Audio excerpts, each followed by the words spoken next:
চল তিন করি। অনেকদিন মায়ের মন্দিরে যাওয়া হয় না, সামনেই নাকি শুনেছি মায়ের মন্দির, চ একবার ঘুরেই আসি। চল চল চল। হ্যাঁ চল, মায়ের মন্দিরে একটু ঘুরে আসি। চল।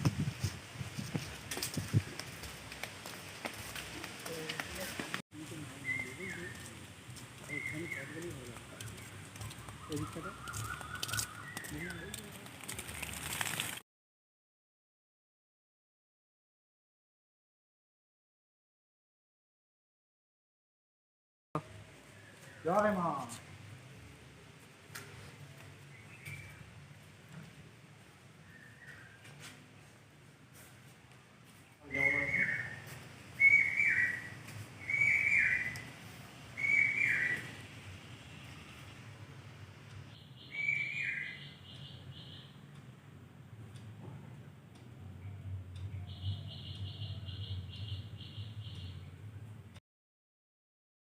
জয় মা।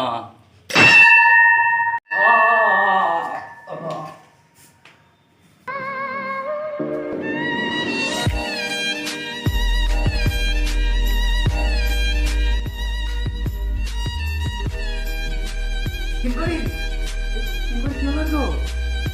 তিন করি চোখ খোল। তিন করি ওঠ ওঠ ওঠ। ডাক্তার ডাক্তার ডাক্তার, আমি ডাক্তার ডাক্তার। তিন করি।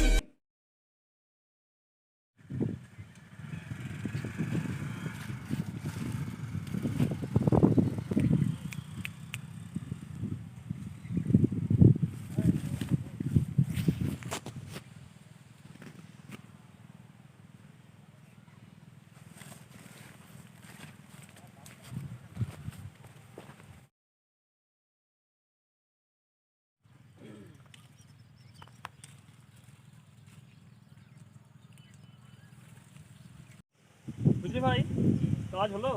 হ্যাঁ আরে সব ব্যাপার স্যাপার জানিস তো? হ্যাঁ আমাদের মন্দিরে মনে হচ্ছে ঘোর অমঙ্গল হচ্ছে। হ্যাঁ হ্যাঁ কারণ না হলে দেখ, গত দুদিনে 5 জন তরতাজা পান হঠাৎ করে চলে গেল, তাও কিনা সামান্য একটা ঘন্টা বাজাতে গিয়ে। যেই ঘন্টাটা হাত দিচ্ছে, আমার একটা তো কালকে নিজে চোখে দেখা, যেই ঘন্টাটা হাত দিল সঙ্গে সঙ্গে এমনই মায়ের কোপ, সঙ্গে সঙ্গে পড়ে একদম মারা গেল। কি বলবো ভাই, কি যে হচ্ছে, কিভাবে যে এত মা রুষ্ট হলেন কিছুই বোঝা যাচ্ছে না। কি যে করবো কে জানে। আমাদের গ্রামবাসীরা সকলেই তো বুঝে উঠতে পারছে না। তোর মাথায় কিছু আসছে কি? না, আমারও তাই মনে হচ্ছে দাদা। নিশ্চয়ই কেউ পাপ কোনো কাজ করেছে, তাই জন্য মা তাদের ওপর এত রেগে গেছেন। মায়ের কোপ থেকে বাঁচার একটাই উপায়, বিশাল বড় করে যাগযজ্ঞ করতে হবে। আমারও তাই মনে হচ্ছে দাদা। এক্ষুনি চলুন ওই গ্রামের প্রধানের কাছে, ব্যাপারটা তার কাছে খুলে বলি।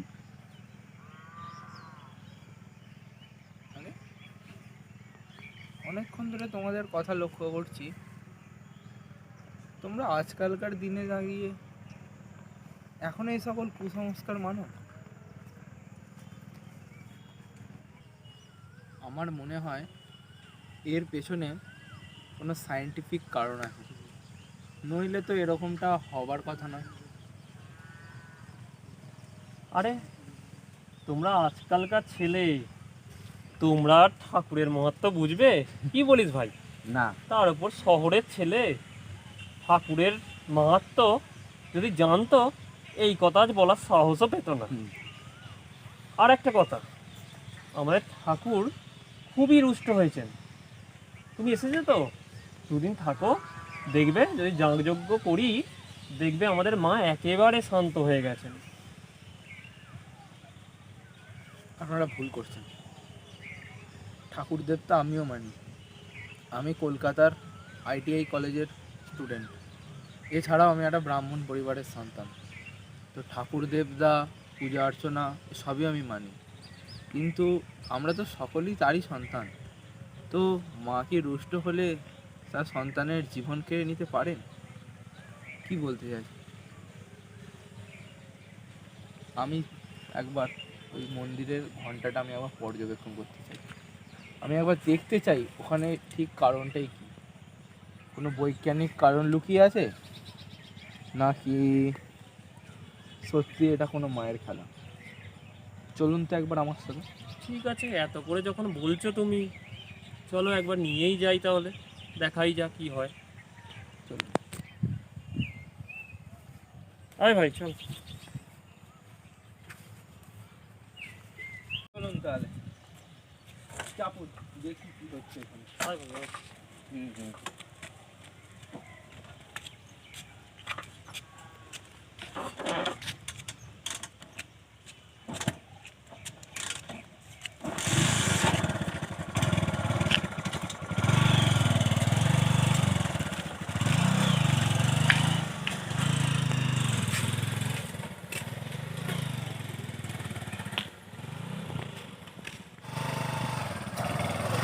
এটাই গাড়ি চালাবে,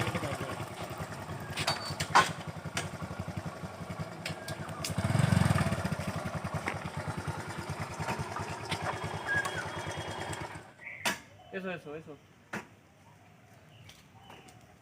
আয় ভাই।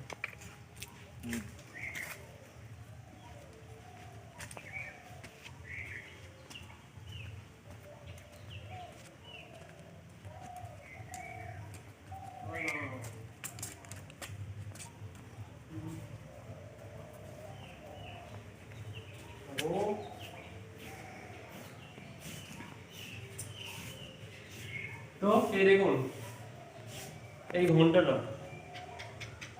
ঘন্টাটা আজ পর্যন্ত এই দুদিনে যে যে হাত দিয়েছে সে সেই সঙ্গে সঙ্গে মারা গেছে, কিন্তু আপনি কিন্তু হাত দেবেন না।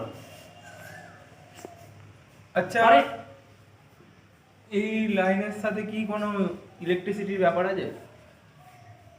সেটা তো জানি না, তবে আমরা কিন্তু আপনার হাত দেওয়ার রিস্ক নিতে যাব না। সে ঠিক আছে, কিন্তু এই বিল্ডিংটায় কি ইলেকট্রিসিটি আছে? হ্যাঁ অবশ্যই, তো আলো জ্বলছে, দেখুন পাখা চলে, আলো জ্বলছে। আচ্ছা, এদিকে একবার আসুন।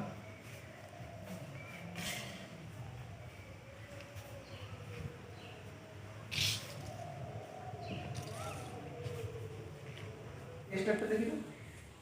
আপনার কাছে টেস্টার আছে?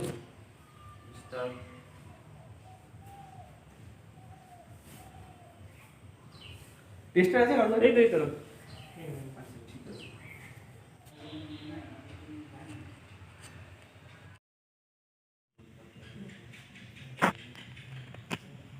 যা ধরেছিলাম এটা তো বডি হয়ে গেছে।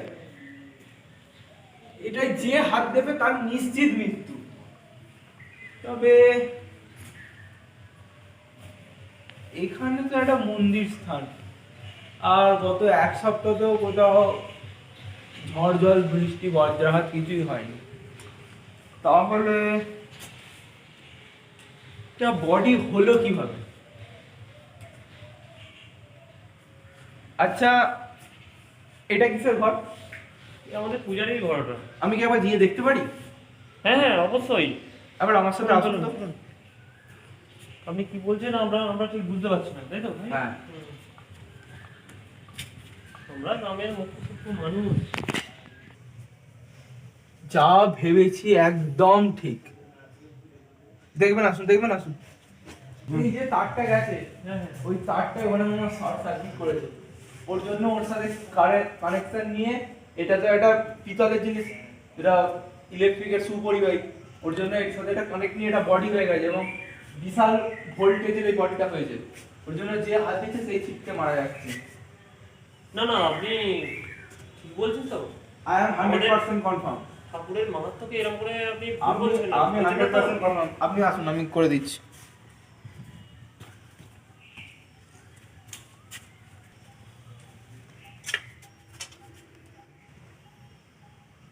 আসুন এবার,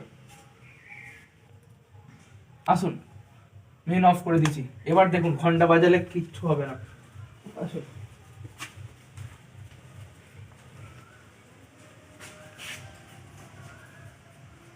আমি ঘন্টা বাজাচ্ছি, দেখুন কিছু হবে না। দেখি, আপনি যখন বলছেন একবার দেখুন আমরা, কিন্তু দেখবেন আমরা কিন্তু কোনো দোষ দিতে পারবো না। দেখুন কিছুই হবে না। ঠিক তো? হ্যাঁ। দেখলেন? হ্যাঁ দেখলেন? কি ব্যাপার? এটা এই ব্যাপার। না? এখানে ইলেকট্রিক ইলেকট্রিসিটিটা এখানে কোথাও লিক করছিল, শর্ট সার্কিট হয়ে গেছিলো, তার ফলে ঘন্টা, এটা তো পেতলের তৈরি, তার জন্য এটি বিদ্যুতের সুপরিবাহী, ওই জন্য ওটা কারেন্টটাকে টেনে নিয়েছিল। কারেন্টটাকে টেনে নেওয়ার জন্য যে ওটা হাত দিচ্ছে ওটা একটা বিশাল ভোল্টেজ তৈরি করে ফেলে, এবং যে এখানটা হাত দিচ্ছিল তারই হাতে শর্ট লাগছিল এবং সে ছিটকে পড়ে গিয়ে মারা যাচ্ছিল। এটা অনেক হাই ভোল্টেজের হয়েছিল, অনেক দিন ধরে হচ্ছিল, এবং হাই ভোল্টেজ ছিল বলে এটা পাওয়ারটা অনেক বেশি এবং মানুষ মারাও যাচ্ছিল। তো আমি এটা একটা ভালো ইলেকট্রিশিয়ান নিয়ে এসে এটা ভালো করে ব্ল্যাক টেপ দিয়ে হেঁটে সব ওয়্যারিংটা একবার চেক করে নেন, নইলে আবার পরে বিপদ হতে পারে। আমি তো গ্রামে আর কয়েক ঘন্টা আছি, তারপর আমি আবার অফিসে চলে যাব। তো সাবধানে থাকবেন আর কোনো কিছু নিয়ে এমন প্যানিক করবেন না, সব কিছু আগে সায়েন্টিফিক ব্যাপারটা ভাববেন, তারপর প্যানিক ছড়াবেন। আপনি ঠিক যে আছে। আমাদের চোখটা খুলে দিলেন, আমাদের খুব উপকার হলো। All the best. নাহলে এত যে গ্রামের মানুষের ক্ষতি হয়ে যেত, আপনি না থাকলে তো কিছুই আমরা জানতে পারতাম না, পর্যায়ক্রমে একভাবে হয়েই যেত। ওকে, সো জয় মা, জয় মা। তুমিও সঙ্গে আছো আমাদের। সবসময় মনে রাখবেন সবকিছু সায়েন্টিফিক, কারণ ঈশ্বরটাও একটা বৈজ্ঞানিক ব্যাপার, সবকিছু ভাই, সায়েন্স আছে। আমাদের একজনকে পেয়েছি সঙ্গে। হ্যাঁ, নাও, এর নামে জয়ধ্বনি দাও। অভিক দা জিন্দাবাদ। না না, অভিক দা জিন্দাবাদ। আমার নামে জয়ধ্বনি নয়, জয়ধ্বনি দিতে গেলে মায়ের নামে আর বিজ্ঞানের নামে দিই। আমি তো তাদেরই এক একটা প্রতিকৃতি। আসছি, ঠিকই বলেছেন। আবার পরে দেখা ঠিক আছে, হবে। অবশ্যই অবশ্যই। ভালো থাকবেন এবং আবার প্যানিক আসবেন, ছড়ানোটা বন্ধ আপনার করবেন। কুটুম বাড়িতে আবার দেখা হবে অনুষ্ঠানে। জয় মা। জয় মা। জয় মা। এই সকল গ্রামবাসীকে খবর দে, সব আমাদের ঠিকঠাক হয়ে গেছে। হ্যাঁ। আমরা সবাই অভিজ্ঞতা সব ঠিক করে দিয়েছি। চলো হ্যাঁ, চল চল চল হ্যাঁ, চল চলো, চলো। সব গ্রামবাসীকে খবর দিয়ে চল চল।